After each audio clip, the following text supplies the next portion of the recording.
Buenos días, sean bienvenidos a la continuación del ciclo de balance de agua y electrolitos, el ciclo dedicado a la homeostasis del agua y los electrolitos. Primero estamos hablando más de agua y después hablaremos ya de electrolitos específicos, ¿no? Continuamos con la composición de los líquidos intra y extracelulares, que tienen diferencias marcadas. En los líquidos extracelulares, el catión, ion con carga positiva, predominante es el sodio, y el sodio se encuentra en una concentración que es media, la concentración media es de 142 miliequivalentes por litro, y más o menos está entre 136 y 145 miliequivalentes. Si está entre 136 y 145 miliequivalentes, está bien. La media es 142.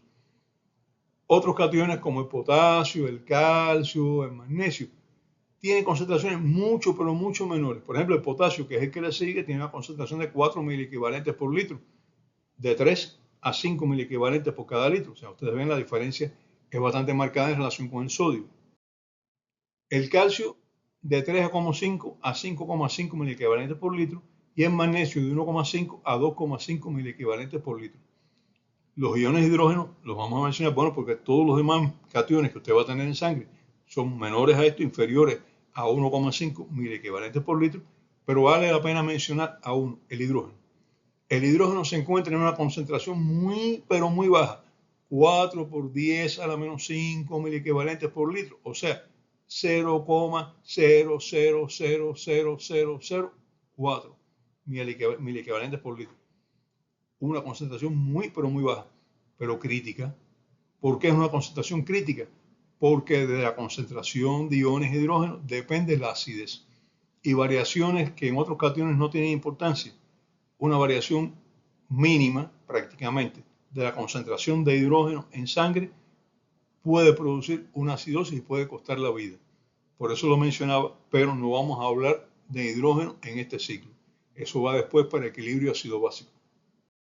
El anión es un ion con carga negativa, predominante en el espacio extracelular es el cloro, con 103 miliequivalentes por litro, es decir, entre 96 a 106 es el rango, seguido del bicarbonato que tiene de 26, es el rango, 26 es el medio, 26 miliequivalentes por litro es el medio y el rango es de 24 a 27 miliequivalentes por litro, y que está muy relacionado el bicarbonato con el ion hidrógeno. Hablaremos de eso en el ciclo de el equilibrio de balance ácido básico.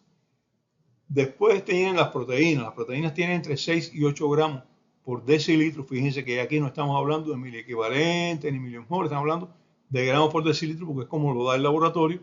Y en cantidades ya menores de estos otros, de estos tres predominantes, o sea, el cloro, el bicarbonato y las proteínas, están los iones sulfato, los fosfatos y algunos otros ácidos orgánicos, que generalmente la concentración es tan bajita que no nos interesa, por lo menos por ahora.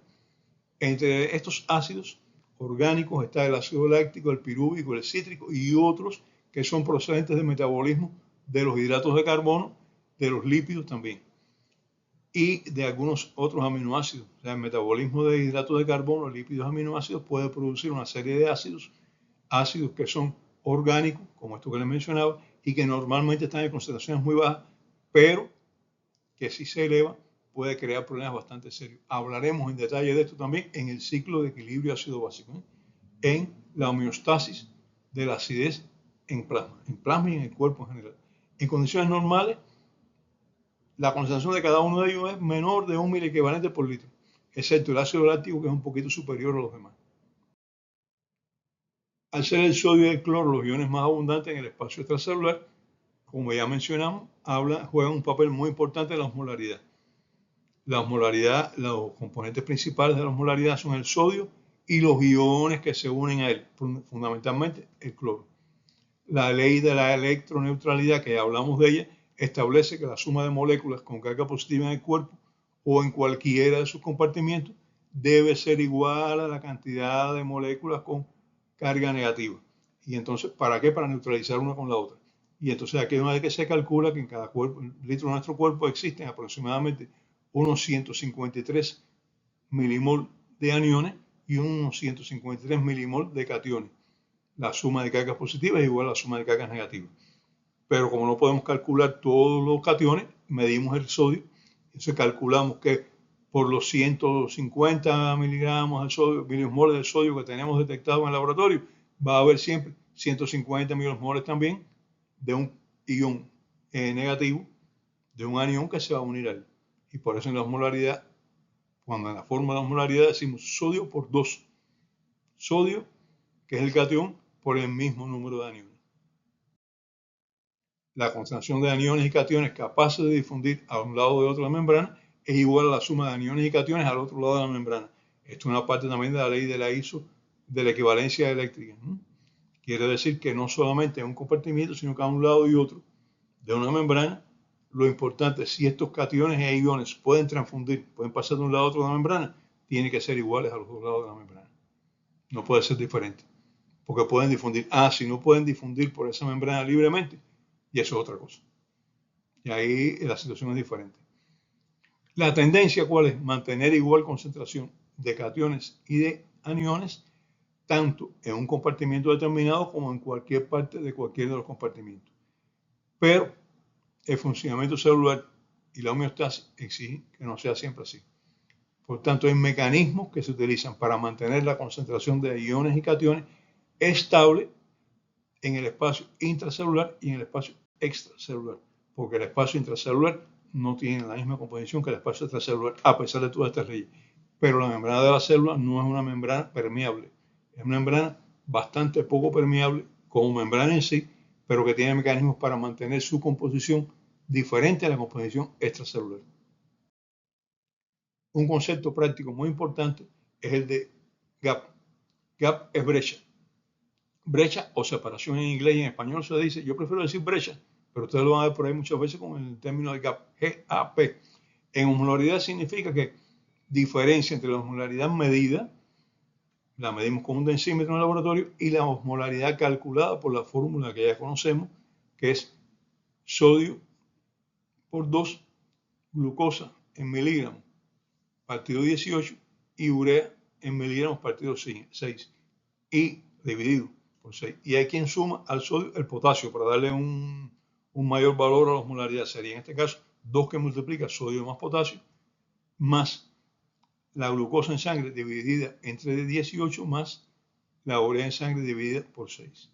Y esto sería la osmolaridad calculada por un cálculo que es la fórmula y la medición de determinadas sustancias en sangre. Comparamos la osmolaridad medida con un densímetro en plasma con la osmolaridad que calculamos y entonces hay una pequeña diferencia. La diferencia es a favor de la osmolaridad medida. La osmolaridad medida es un poco mayor que la osmolaridad calculada y esto se debe a las sustancias que decíamos que no medimos habitualmente, pero que influyen en la osmolaridad. Normalmente esta brecha de osmolaridad no es muy grande, pero a veces sí está muy aumentada. Y si está muy aumentada, nos está hablando de la presencia aumentada de sustancias que no medimos. Y entonces de una hiperosmolaridad que no podemos calcular. Y como no podemos calcular esa hiperosmolaridad, nos está hablando de hiperosmolaridad no calculada, pero sí medida. Y entonces esto quiere decir que hay hiperosmolaridad, aunque la fórmula no nos dé un aumento de osmolaridad plasmática. Eso es lo que se conoce como brecha de osmolaridad. En cuanto a los electrolitos, el cálculo, o sea, la fórmula para calcular el equilibrio iónico es sodio más potasio menos cloro más bicarbonato. Sumamos los que podemos medir los que podemos medir en laboratorio, que son sodio y potasio, son cationes, y le quitamos, le restamos el cloro y el bicarbonato, que también podemos medirlo en laboratorio con facilidad. Y entonces, todo esto en milimol por litro. Aquí no hay problema, milimol por litro. ¿Cuál es el resultado? El resultado debe ser entre 4 a 12 milimol por litro. El resultado de la división, de la resta, quiere decir que hay entre 4 a 12 milimol por litro negativos más que positivos, que no medimos. Esto es lo que se conoce como la brecha aniónica, o el gap, o ion gap, también le dicen, pero bueno, brecha aniónica, quiere decir que hay una serie de aniones que no medimos habitualmente y que en este caso deben estar entre 4 a 12 milimol por litro. Representa iones negativos, aniones no medidos. Valores superiores a 12, que quiere decir que hay una gran cantidad de los aniones que normalmente nosotros no medimos. Y en este caso, básicamente está hablando de ácido láctico y ácido pirúvico. La presencia de una brecha aniónica mayor de 12 en personas con acidosis metabólica nos está diciendo que lo que está aumentado es el ácido láctico o el ácido pirúvico, o rara vez algunos de los otros ácidos. Generalmente son el láctico el que más se aumenta, el que más aumenta, o el pirúvico en algunas ocasiones. Esta es la importancia de la brecha entre los iones. Repito, la brecha iónica no es más que la diferencia entre el cálculo que hacemos de la equivalencia eléctrica de cationes medidos habitualmente, que son sodio y potasio, con los aniones medidos, que habitualmente son cloro y bicarbonato. Si la diferencia es menor de 12, no hay problema, está bien. Si la diferencia es mayor de 12, hay un anión que no medimos y que está aumentado. Si hay acidosis metabólica, ese anión es uno de los ácidos orgánicos como ácido láctico o ácido pirúvico. Ya hablaremos de esto en el ciclo de equilibrio ácido básico, pero estoy mencionándolo ahora porque estamos hablando de la ley de electroneutralidad. El aumento de la brecha aniónica es muy importante porque el tratamiento es diferente. Ahora vamos a hacer una breve introducción a las deshidrataciones. Breve, y vamos a comenzar por el concepto, porque después vamos a hablar más de deshidratación en los programas siguientes. Deshidratación, ¿qué significa? Desnegación, hidro, agua. O sea, si nosotros hacemos la traducción del griego para acá, tendríamos que decir que deshidratación es falta de agua. Y es correcto. La Organización Mundial de la Salud va a definir la deshidratación como estado resultante de la pérdida de agua del organismo. Y no está mal. Estado resultante de la pérdida de agua por el organismo. No me voy a pelear con la OMS por un concepto. Eso no va a ser así. Bueno, no me voy a pelear con la OMS. El organismo rector, si la OMS dice una cosa y yo digo otra, lo más probable que yo sea es que estoy equivocado. Así que por eso no hay problema. Pero realmente no se pierde solo agua. Se pierde agua y se pierden electrolitos. Y es la relación de la pérdida entre agua y electrolitos lo que va a definir los tipos de deshidratación. Deshidratación es la pérdida de agua, pero la pérdida de agua se hace con pérdida de electrolitos. Y de acuerdo con la relación entre la pérdida de agua y la pérdida de electrolitos, es el tipo de deshidratación. Y vamos a rápidamente ver algunos aspectos de esto. Pero rápidamente, no se preocupen, vamos a detallarlos en los próximos programas. Antes de continuar, tenemos que recordar un concepto de que hablamos, un concepto muy importante, tonicidad. La tonicidad es la relación entre la osmolaridad de una solución cualquiera y la osmolaridad normal del plasma sanguíneo, que es alrededor de 290 milimoles por litro. Siempre que la solución esté separada del plasma por una membrana semipermeable. Tenemos una solución cualquiera. Tenemos el plasma. ¿Qué cosa es la tonicidad? La diferencia entre esta solución y el plasma. Tenemos que medir la solución de la osmolaridad del plasma y compararla con la osmolaridad medida en la otra solución. Tonicidad es considerar que la osmolaridad del plasma es la unidad. O sea, la osmolaridad del plasma, ya dimos 290 milimoles por litro aproximadamente, es 1, igual a 1. Y la osmolaridad de la otra solución es la que tenemos que ver y compararla. Si dice que la osmolaridad de la otra solución es inferior a 1, estamos hablando de una solución hipoosmolar o hipotónica. Por su tonicidad es inferior a 1, inferior a la unidad del plasma. Si la tonicidad de la otra solución es mayor a 1, por ejemplo 1,3, estamos hablando de una solución hipertónica, porque su tonicidad es superior a la tonicidad del plasma. ¿Entendieron? Pienso que sí. Pero rápidamente, la tonicidad del plasma, o sea, la osmolaridad del plasma es igual a 1, es la tonicidad. La tonicidad con la que vamos a comparar lo demás. Y esa tonicidad tiene un número, la osmolaridad que presenta el plasma. Si una solución cualquiera es diferente, de una osmolaridad diferente a la osmolaridad del plasma, y esta osmolaridad de la solución es inferior a la del plasma, es hipotónica. Si la osmolaridad de la solución es superior a la del plasma, es hipertónica. Así de simple. La tonicidad se conoce como gradiente osmótico efectivo, porque es la fuerza del gradiente que va a transferir agua de un lado a otro de la membrana semipermeable. ¿Entendieron? Recuerden la ley de la isosmolaridad. Pero la fuerza que mueve al agua de un lado a otro es la fuerza de atracción de los solutos. Y esta fuerza de atracción de los solutos se conoce como gradiente osmótico efectivo o tonicidad. Tonicidad es la osmolaridad, la diferencia de osmolaridades, es la diferencia del tono. Siempre los solutos no pueden moverse. no pueden atravesar la membrana, pues si el soluto atraviesa la membrana, esto se va a compensar uno con el otro, con el paso del soluto de un lado a otro, resuelve el problema, ¿no es verdad? Pero cuando los solutos no pueden atravesar la membrana, entonces el equilibrio se hace. ¿Por qué? Por el paso de agua. Si los solutos pueden atravesar la membrana, repito, se equilibra la osmolaridad con paso de soluto. Cuando la membrana no es permeable a determinado soluto, hay que equilibrarla con el paso de agua. Y esto entonces tiene una situación que es la que vamos a ver también en la deshidratación. La solución que tiene mayor concentración de soluto impermeable está más concentrada, es hipertónica, tiene mayor tonicidad y por tanto atrae agua de la otra solución. Pues tiene una fuerza de atracción. La tonicidad, repito, es la fuerza de atracción que tiene una solución en relación con la osmolaridad. Y si es igual a la osmolaridad del otro lado, pues no hay fuerza de atracción. Si es mayor, atrae agua, pasa agua y se equilibra la osmolaridad a ambos lados de la membrana. Ley de la isosmolaridad que hemos hablado montones de veces de ahí, se restablece la osmolaridad.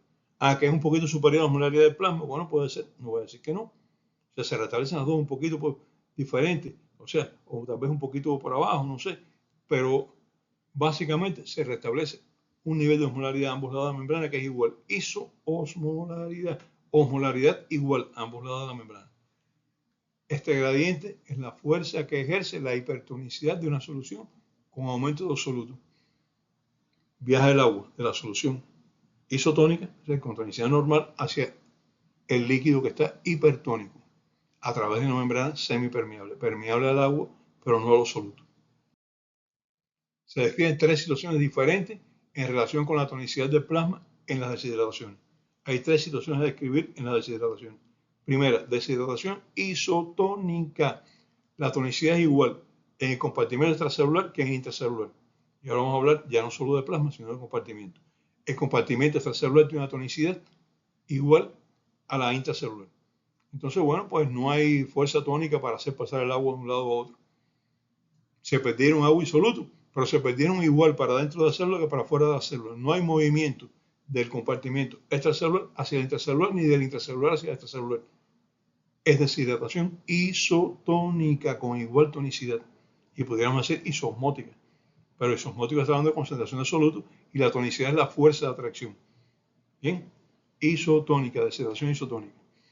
Deshidratación hipertónica. ¿Qué pasa? El compartimento extracelular tiene mayor tonicidad que el intracelular. En este caso se pierde más agua del exterior. Recuerden, de adentro de la célula no tenemos cómo perder agua. Tenemos que perder célula o algo así. Pero se pierde más agua que soluto fuera de la célula, en el compartimento extracelular. Y entonces hay mayor concentración ¿en cuál? ¿En cuál de ellos? En el extracelular. Como hay mayor tonicidad en concentración de solutos en el extracelular, hay mayor tonicidad y hay una fuerza de atracción que atrae agua de adentro de la célula hacia afuera de la célula. Sale agua de la célula por hipertonicidad del plasma, que ha perdido agua, pero menos cantidad de soluto. Y tercera situación, deshidratación hipotónica. El compartimento extracelular ha perdido más solutos que agua. Su osmolaridad disminuye. Al disminuir, la osmolaridad disminuye la tonicidad. Tienen menos fuerza para retener agua. Y las células tienen más fuerza, están hipertónicas. Y entonces, ¿cuál es la consecuencia? Agua que pasa de fuera de la célula al interior de la célula. Consecuencia de estos tres mecanismos, donde la tonicidad está igual fuera que dentro de la célula, donde la tonicidad está, o sea, deshidratación isotónica, donde se ha perdido más agua que soluto fuera de la célula, hipertónica, y donde se ha perdido más solutos que agua fuera de la célula, o sea, repuesto más agua sin reponer también los solutos estos, hipotónica. Vamos a ver las consecuencias que traen para la célula y para el resto del organismo.